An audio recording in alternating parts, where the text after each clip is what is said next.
ഒരു head കോൺസ്റ്റബിളിന് SI ഉപദേശിക്കാൻ അധികാരമില്ല. പക്ഷേ ഒരു ഏട്ടന് അനിയനെ ഉപദേശിക്കാമല്ലോ. അല്ല, ഇനി അഥവാ ഉപദേശിച്ചില്ലെങ്കിൽ തന്നെ കാര്യങ്ങൾ പറഞ്ഞ് മനസ്സിലാക്കാമല്ലോ. എടാ, നമ്മുടെ നാടാണെന്ന് പറഞ്ഞിട്ട് കാര്യമില്ല. ഒരെണ്ണോ ശരിയല്ല. ഇവരെ ശരിയാക്കാൻ നമ്മൾ നിന്നാ നമ്മളും ചീത്തയായി പോവും. അത്ര തന്നെ. അപ്പൊ നമുക്കൊരു ഫോർമുലയുണ്ട്. ഞാനൊന്നും അറിഞ്ഞില്ലേ രാമനാരായണ എന്ന്.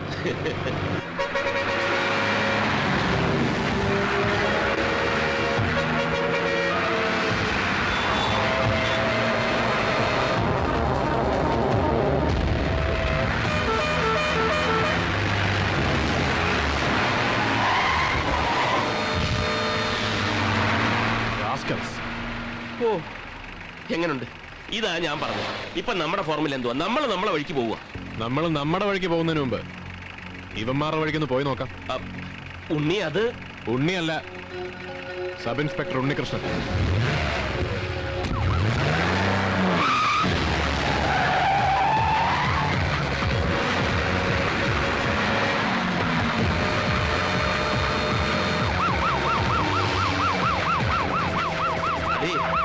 ഉണ്ണി അങ്ങ് കിട്ടുക.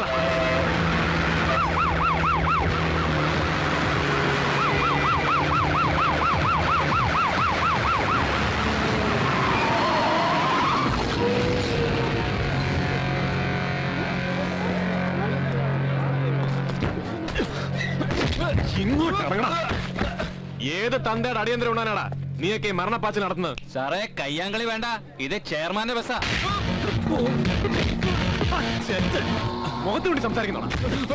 ചെയർമാന്റെ വണ്ടിയാണെങ്കിൽ നീയൊക്കെ ഈ പാവങ്ങളുടെ ജീവൻ വെച്ച് റോഡിൽ കൂടെ വിമാനം പറത്തി കളിക്കും അല്ലടാ. എന്റെ പൊന്ന് സാറേ, പലതവണ ഞങ്ങൾ പറഞ്ഞതാ സ്പീഡ് ഒന്ന് കുറയ്ക്കാൻ. ഇവന്റെ സ്പീഡ് കുറയ്ക്കാൻ പറ്റുമെന്ന് ഞാനും നോക്കട്ടെ. വണ്ടി 2 സ്റ്റേഷനിലേക്ക് എടുക്കും.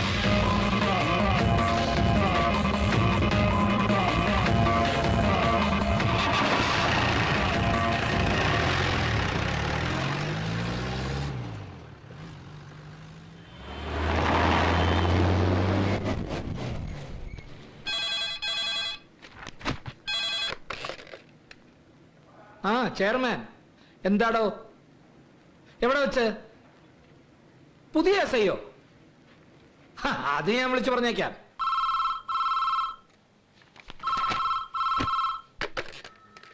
SI ഉണ്ണികൃഷ്ണൻ. ഞാനാ ചെയർമാൻ. മനസ്സിലായില്ല. മനസ്സിലായില്ലേ? വന്ന് ജോയിൻ ചെയ്തല്ലേ ഉള്ളൂ. പതിയെ മനസ്സിലായിക്കോളും. താൻ അവിടെ പിടിച്ചു വച്ചിരിക്കുന്നതേ എന്റെ ബസ്സാ. പിന്നെ ഞാൻ ശമ്പളം കൊടുക്കുന്ന പിള്ളേരെ അതങ്ങനെ വച്ച് താമസിപ്പിച്ച് വഷളാക്കാതെ പറഞ്ഞു വിട്ടേക്ക്. അവരെ പിടിച്ചു വെച്ചത് ഞാനാ. അപ്പൊ പറഞ്ഞു വിടാനും ഞാൻ തന്നെ തീരുമാനിക്കണം. പരാതി വല്ലതുകൊണ്ട് ഫോണിലൂടെ അല്ല, നേരിട്ട് വാ. അങ്ങനെ നേരിട്ട് വന്ന് പരാതി ബോധിപ്പിക്കുന്ന പതിവ് എനിക്ക് പണ്ടേ ഇല്ലടാ കൊച്ചനെ. എന്നാ പിന്നെ ആ പതിവ് ചെയർമാൻ അങ്ങ് തെറ്റിച്ചേക്ക്.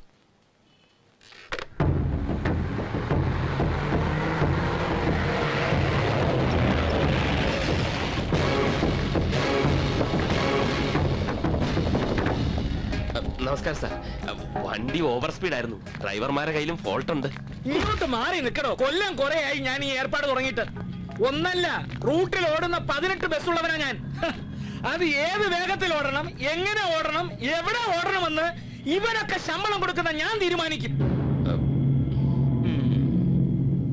ഈ നഗരം ഭരിക്കുന്നവനാ ഞാൻ. എന്റെ പതിവ് തെറ്റിക്കാൻ തോളത്ത് 2 നക്ഷത്രവും വെച്ചോണ്ട് ഒരുത്തൻ ഇറങ്ങി പുറപ്പെട്ടിട്ടുണ്ടെങ്കിൽ അവനെ ഒന്ന് നേരിൽ കണ്ട് പരിചയപ്പെടാൻ തന്നെയാണ് വന്നിരിക്കുന്നത്. നമസ്കാരം. ആ പറഞ്ഞ 2 നക്ഷത്രം ഈ തോളത്താ ഉള്ളത്. ഈടാ കോപ്പെ, നീ എന്താ മനസ്സിലാക്കിയത്? എന്റെ പിള്ളേരെ നടുറോട്ടിലിട്ട് തല്ലിയതും പോരാ, ആ പ്രശ്നം സോൾവ് ചെയ്യാൻ ഈ ചെയർമാൻ ജഗന്നാഥൻ നിന്നെ പോലൊരു പീറ SIയുടെ മുമ്പിൽ വന്ന് ഓച്ചാനിച്ചിരിക്കണോടാ. നിക്കണ്ടി വരും. റോഡിൽ കിടന്ന് തെമ്മാടത്തരം കാണിച്ചിട്ട് അത് ചോദിക്കാൻ ചെന്ന SIയുടെ മുഖത്ത് ചൂണ്ടി നിന്റെ ഈ പുള്ള സംസാരിച്ചിട്ടുണ്ടെങ്കിൽ ആ പിള്ളാരെ ഇറക്കിക്കൊണ്ടു പോകാൻ നഗരം ഭരിക്കുന്നവനല്ല, ഏത് മറ്റടം ഭരിക്കുന്നവനാണെങ്കിലും ഇവിടെ വന്ന് ഓച്ചാനിച്ച് നിൽക്കേണ്ടി വരും. എടാ കൊച്ചനെ, മര്യാദയ്ക്ക് അവരെ ഇറക്കി വിട്ടേക്ക്. അല്ലെങ്കിൽ പിന്നെ ഇതിന്റെ പേര് തെറിച്ചുപോയ നിന്റെ തൊപ്പി തിരിച്ച് ഈ തലയിൽ വയ്ക്കാൻ നിന്നെയൊക്കെ ഉണ്ടാക്കിയ തന്ത എന്റെ മുമ്പിൽ ഒന്ന് ഓച്ചാനിച്ച് നിൽക്കും. പോലീസ് സ്റ്റേഷനിൽ കയറി വന്ന തന്തയ്ക്ക് പറയുന്നോടാ. നീ ഞങ്ങളുടെ ചെയർമാനെ തല്ലി അതിന്റെ പേര് ഇവന്റെ പിണ്ണാക്കിൽ നിന്ന് ജീവിക്കുന്ന നിനക്കൊക്കെ നൊന്തെങ്കിൽ പോയി പരാതി കൊടുക്കണം.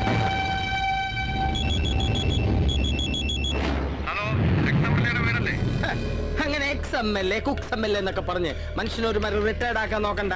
നമ്മൾ ചെന്തിനാന്ന് പറ. ആണോ? വേണ്ട വേണ്ട, കുഴപ്പമാക്കാനൊക്കെ വരട്ടെ, അത് ഞാൻ കൈകാര്യം ചെയ്തോളാം. എടീ ബസുമതി, നമ്മുടെ മരുമോന്റെ അനിയൻ ഉണ്ണികൃഷ്ണൻ ഇവിടെ ഒന്ന് പണ്ടാരം അടങ്ങിയപ്പോഴേ പണി തുടങ്ങിയെന്ന്. എന്റെ കുഴപ്പം വല്ലതും? ചില്ലറ കുഴപ്പമൊന്നല്ലോ ഉണ്ടാവാൻ പോകുന്നത്. ചായ വേണ്ട, ഊയം വേണ്ട, നീ ആ ഷർട്ടിങ് എറി.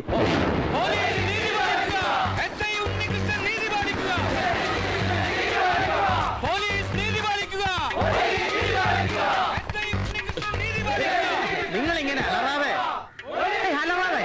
അവൻ എന്റെ പയ്യനാ, ഞാൻ പറഞ്ഞ അനുസരിക്കും. അതില്ലെങ്കിൽ അപ്പൊ മതി മുദ്രാവാക്യവും കിദ്രാവാക്യവും ഒക്കെ.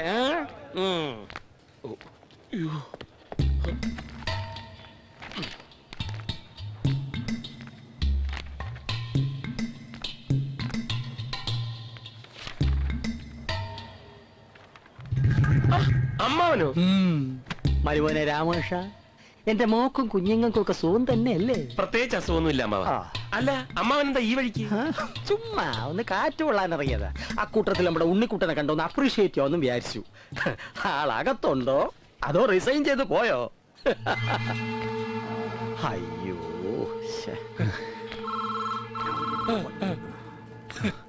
അതെ, ഉടനെ കുറച്ച് ഫോഴ്സിനെ വേണം. പെട്ടെന്നായിക്കോട്ടെ. എന്റെ മോനെ ഉണ്ണിക്കുട്ട, ഒന്നും പറയണ്ട, ഇരിക്കെ. നീ ഇങ്ങോട്ട് വന്നു എന്നറിഞ്ഞപ്പോ തന്നെ അവിടെ വീട്ടിൽ വന്ന് നേരിട്ട് കണ്ടൊന്ന് അനുമോദിക്കണമെന്ന് വിചാരിച്ചതാ. പക്ഷേ ഇപ്പൊ ഭരണമില്ലെങ്കിലും ധർണ കിർണ റാലി കീലി എന്നൊക്കെ പറഞ്ഞ് ഒന്ന് നിന്ന് തിരിയാനുള്ള സമയം കിട്ടണ്ടേ? അതൊക്കെ പോട്ടെ. ഇതിപ്പോ ഇത്രത്തോളം എത്തിയ സ്ഥിതിക്ക് ഇനി ആള് ബഹളും പത്രക്കുത്തറൊക്കെ വരുന്നതിന് മുമ്പ് ആകത്ത് കിടക്കുന്ന മാന്യന്മാരെ ഇറക്കി വിട്ടേക്ക്. ഓ, അപ്പൊ അവർക്ക് വേണ്ടി ശുപാർശ ചെയ്യാനാണ് അമ്മാവൻ ഇപ്പൊ ഇങ്ങോട്ട് വന്നിരിക്കുന്നത് അല്ലെ? ശുപാർശ കിപാർശ ഇതുപോലുള്ള കാര്യങ്ങളിലൊന്നും ഒട്ടും താല്പര്യമില്ലാത്തവനാ ഞാൻ. പിന്നെ ഇയാള് ഈ ചെയർമാൻ ആള് നല്ലവൻ. നമ്മുടെ വീട്ടിലേക്ക് വല്ല ഫ്രിഡ്ജോ വാഷിംഗ് മെഷീനോ മെഷീനോ എന്തിനധികം ഒരു ബസ് വേണമെന്ന് പറഞ്ഞാൽ ഡ്രൈവർ അടക്കം കൊടുത്തു വിടാൻ മടിയില്ലാത്ത പാർട്ടിയാ. നീ ചെറുപ്പമാ. അതിന്റെ ഒരു ആവേശത്തില് അയാളോട് പറഞ്ഞത് സ്വല്പ കൂടിപ്പോയിട്ടുണ്ടെങ്കിൽ അതിന് വല്ല മാപ്പോ ഗീപ്പോ പറഞ്ഞ് അവരെ ഇറങ്ങി വിട്ടേക്ക്. അമ്മാവൻ ഈ കാര്യത്തിന് വേണ്ടി ഇത്രയും ബുദ്ധിമുട്ട് ഇതുവരെ വന്ന സ്ഥിതിക്ക് പിരിച്ചുവിട്ടേക്കാം, മാപ്പ് പറഞ്ഞതിന് ശേഷം. ഞാനല്ല, അയാള്. അത് നടന്നത് തന്നെ. എന്നാ പിന്നെ ഉണ്ണിക്കുട്ട, ബെസ്റ്റ് ഓഫ് ലക്ക്. നിന്റെ നല്ല ഭാവിക്ക് വേണ്ടി ഞാൻ പ്രാർത്ഥിക്കുന്നു.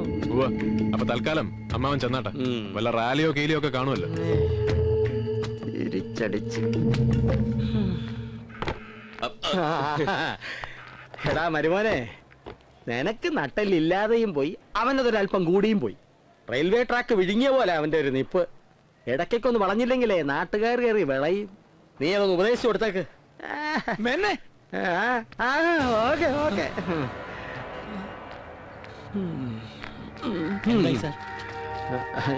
ചെറുക്കൻ എന്റെ ബന്ധുവായി പോയതുകൊണ്ട് ഇനി എന്താ വേണ്ട വെച്ചാൽ നിങ്ങൾ എന്നെ അയക്കോ. നേതാവ് ഉദ്ദേശിക്കുന്ന പോലെ ബന്ധോ കിന്തോ അങ്ങനെ വല്ല നടത്തണം. എന്ത് കുന്തം വേണേലും അയക്കോ, സ്ഥലം വിടാം.